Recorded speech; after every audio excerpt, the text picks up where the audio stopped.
In this video, I'm going to show you how to find your Wi-Fi password from your phone. So if you forgot your Wi-Fi password and you wanted to find what is your Wi-Fi password so you can enter it on another device or share it to a friend. And what you want to do is you're on the home screen of your phone right here, and you just swipe down and you want to type settings. So I already typed it. You can type settings and it's going to show up settings right here. Just tap on it. And then there's a section Wi-Fi right here. Just tap on that. And then you see that you're connected to Wi-Fi. Just tap on the icon right here. It's gonna show up this page. And what you want to do is you want to tap on password.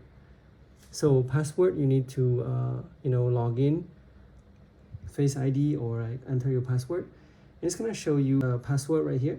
And so what you want to do is you want to make note of that. You can copy it, and so that's how you find your Wi-Fi password.